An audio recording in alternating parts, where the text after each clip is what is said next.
салом бинандагони гиромӣ, ин барнома иттилоъоти ахбор аст ки мустақиман аз телевизиони тоҷикистон манзури шумо мегардад. дар студио бо шумо марҷона шарифова. имрӯз мулоқоти асосгузори сулҳу ваҳдати миллӣ пешвои миллат президенти ҷумҳурии тоҷикистон муҳтарам эмомалӣ раҳмон бо роҳбарону фаъолони федератсияи иттифоқҳои касабаи мустақили ҷумҳурӣ дар кохи борбад доир гардид.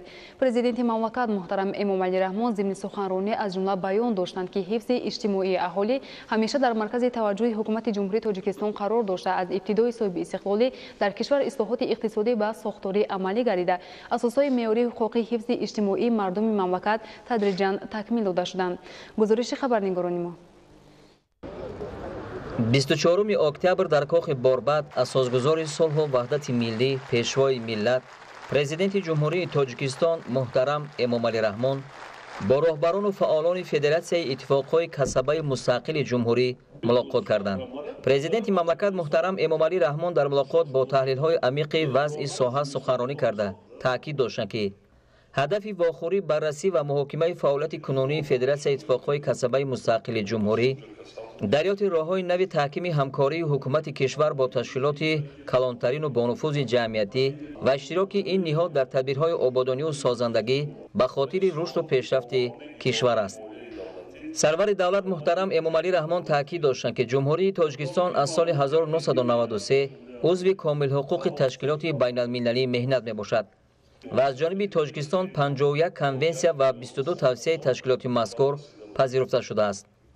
ҳамаи ин санадҳо бевосита барои баландбардоштани сатҳи иҷтимоӣ, меҳнати шоиста ва таъмини шароити бехатару мусоиди корӣ равона гардидааст.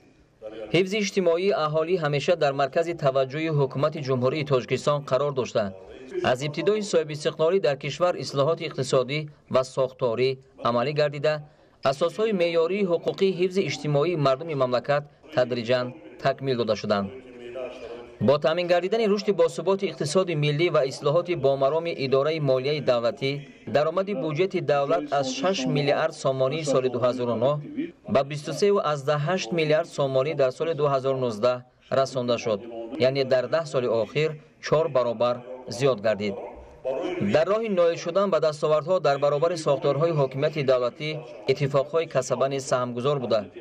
онҳо ба ҳайси созмони оммавии мардумӣ масъулияти ширкат дар идоракунии ҷомеа, тарбияи кадрҳо, ҳалли масъалаҳои мубрами ҳаёт ва таъмини адолати иҷтимоӣ, фароҳам овардани шароити мусоид барои фаъолияти кормандон дар соҳаҳои иқтисоди миллиро ба уҳда доранд ва ҷиҳати ба амал баровардани вазифа ва салоҳиятҳои қонунии худ бояд тадбирҳои заруриро роҳандозӣ намоянд. аз ин рӯ иттифоқҳои касаба ҳамчун ташкилоти оммавӣ бояд рисолати хешро дар ҳифзу ҳимояи дастовардҳои истиқлоли давлатӣ, таҳкими сулҳу субот дар саросари кишвар, ваҳдати миллӣ, ҳифзи манфиатҳои иҷтимоию иқтисодии аъзои иттифоқи касаба ва фароҳам овардани шароити арзандаи зиндагӣ барои ҳар як корманд анҷом диҳанд. инчунин иттифоқҳои касабаро зарур аст ки дар фаъолияти ҳамарӯзаашон назорати ҷамъиятиро ҷиҳати риояи ҳуқуқҳои меҳнатӣ, иҷтимоиву иқтисодӣ, чорабиниҳои ҳифзи меҳнат ва риояи қоидаҳои санитарию гигиенӣ дар корхонаҳу муассисаҳо сарфи назар аз шакли моликият амалӣ намоянд, таъкид доштанд президенти мамлакат. дар охир сарвари давлат муҳтарам эмомалӣ раҳмон бо итминон иброз доштанд ки роҳбарону фаъолон ва аъзои иттифоқҳои касабаи мустақили тоҷикистон минбаъд низ барои фароҳам овардани шароити шоистаи кор ва зиндагӣ ба мардуми шарифи ватани азизи мо тоҷикистон содиқона хизмат хоҳанд кард. баъди суханронии пешвои миллат аъзоёни иттифоқҳои касабаи соҳаҳои кишоварзӣ, энергетика, маориф ва тандурустӣ муҳаммад нарзуллозода аз шаҳри ҳисор, сайдулло абдуллозода аз шаҳри роғун, зайнура аҳмадзода аз шаҳри душанбе, дик павел аз шаҳри турсунзода, моҳинав шарифзода аз шаҳри душанбе ва қодири қосим раиси федератсияи иттифоқҳои касабаи мустақили ҷумҳурии тоҷикистон баромад карда ба президент ва ҳукумати ҷумҳурии тоҷикистон барои ҳамаи дастгириҳо изҳори сипос карданд. ادامه اخبار. بنیاد راه دوشنبه بوستانچناق از اقدام‌های سازنده حکومت جمهوری تاجیکستان بود که امروز در همه فصل سال مشکلی رفت و آمد ساکنان آسان گردیده است. امروز نگهداری این راه بین‌المللی به عهده کارمندان و متخصصان فیلیال شرکت سهامی اینوویتیو رود سولوشنز LTD واگذار کرده شده است و کارمندان نمایندگی منطقه ظرفشوی فیلیال شرکت برای گذراندن موسم تیر ماه و زمستان سال‌های 2019-2020 تمام تدبیرها را راه‌اندازی می‌نمایند. گزارش فرهاد رحمت در این خصوص. در تاجیکستان صاحب استقلال با تشبث پیشوای ملت محترم امامعلی رحمان در سمت بنیاد راه‌ها، تدبیرها و لایحه‌های کلان حجم عملی شدند. یکی از آنها این راه دوشنبه بوستان چناق میباشد که با بنیاد آن منطقه‌های جمهوری در همه فصل سال به هم پیوست شدند.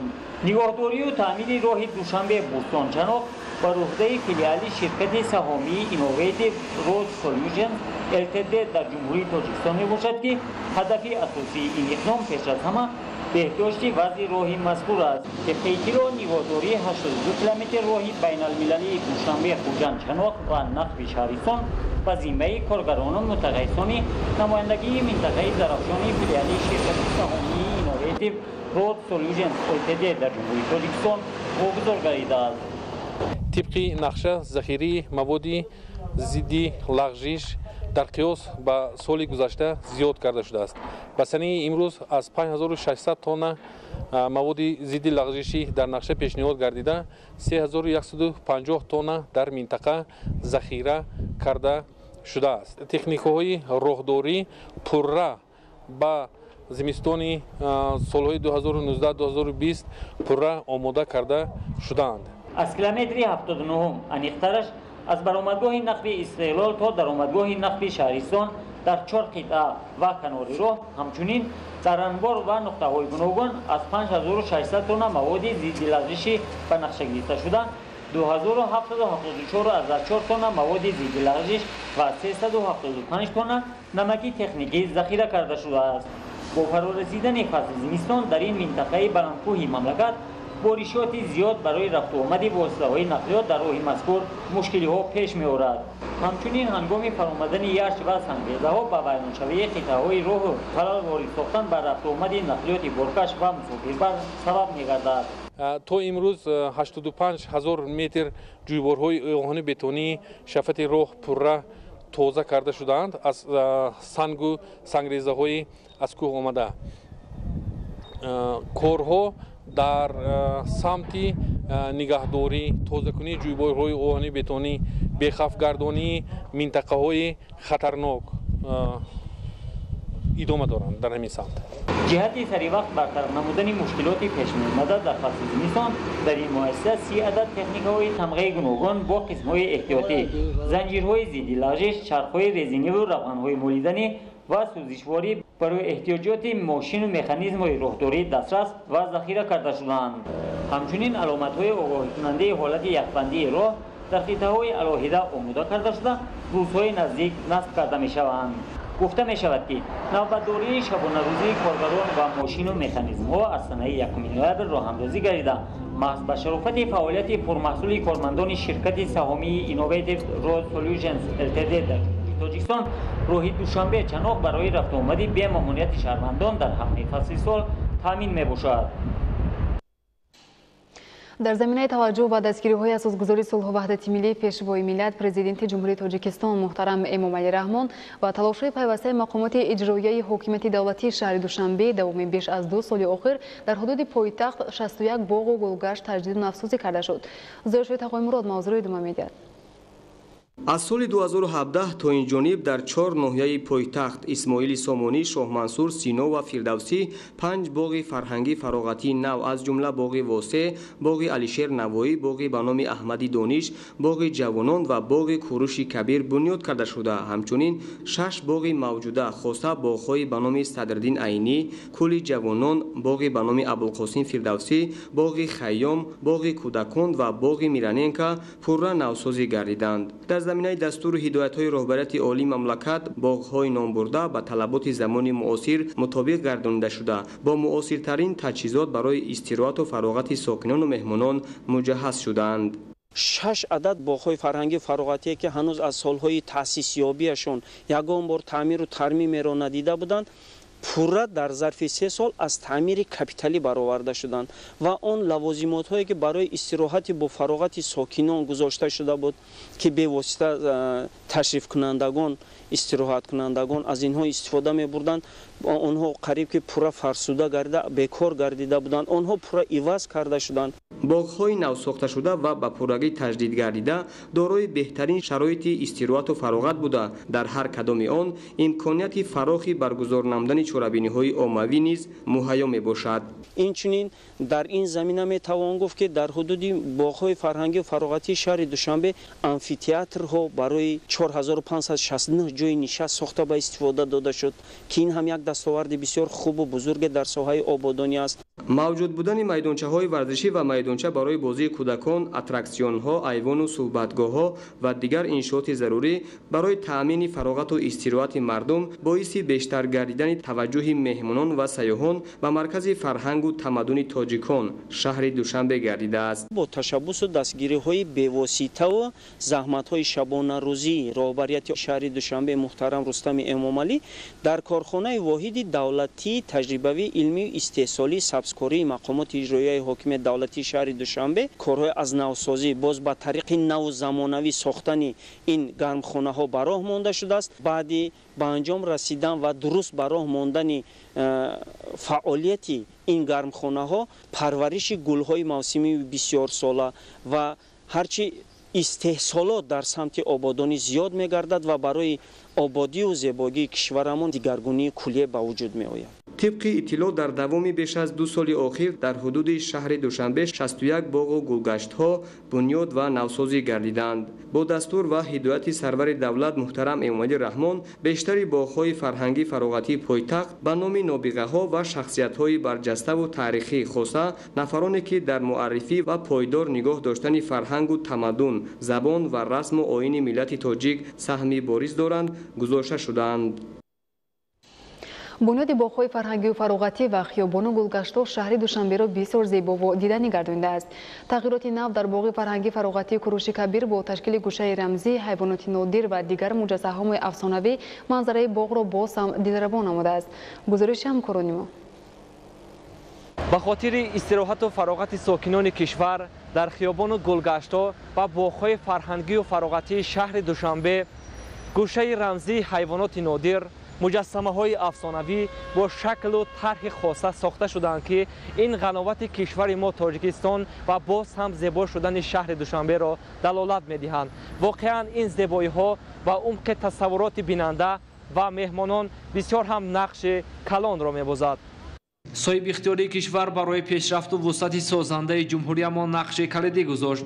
بنیاد باغ‌های فرهنگی و فراغتی، آباد شدن خیابان و گلگشت‌های شهر دوشنبه و باز هم زیبا و دلارا شدن پایتخت مساعدت نمود. امروز ساکنان کشور و مهمانان و سیاحان نیز برای قانع نمودن طلبات‌های استراحت و فراغت خود از باغ‌های شهر دوشنبه دیدن می‌کنند. باغ فرهنگی فراغتی کوروش کبیر که با دستور بواسطه رهبریت کشور بنیاد و با استفاده داده شده است، امروز با یکی از جایگاه اساسی تماشای مردم تبدیل یافته است. تغییرات‌های کلی با انفراستراکچور باغ کوروش کبیر با تشکیل کردن گوشه رمزی، حیوانات نادر و هیکل و مجسمه‌های خاص با شکل و طرح جداگانه ساخته شدند که دقت هر ساکن کشور و بخصوص مهمانان و سیاحان را جلب می‌کند. اینچنین گلزار کردن گوشه و کنار باغ، آرایش ستون‌ها با استفاده گل‌های زیبا و دلکش رنگارنگی باغ را تامین کرده است و منظره بهشت را توجه مردمی آسایشته شهر نموده است.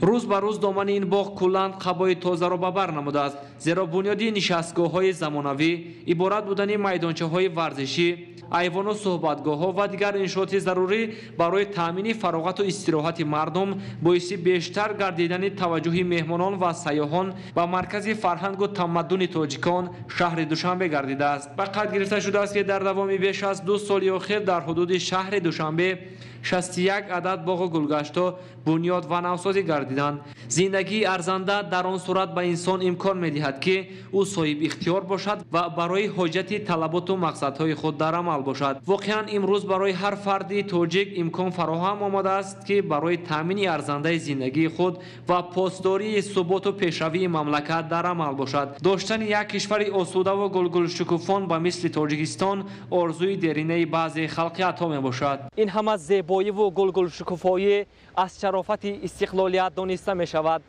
بنیاد باغ‌های فرهنگی و فراغتی و آباد شدن خیابان و گلگشت‌های شهر دوشنبه از پیشرفت و وسعت یگانه تاجیکستان ما درک می‌دهد. بنابراین ما ساکنان کشور را می‌باید برای ارج گذاشتن به این همه پیشروی‌ها همیشه سهم مناسب خود را گذاریم. فردوس حیدرعلی بابا علی تقوزاده برای برنامه اطلاعاتی اخبار.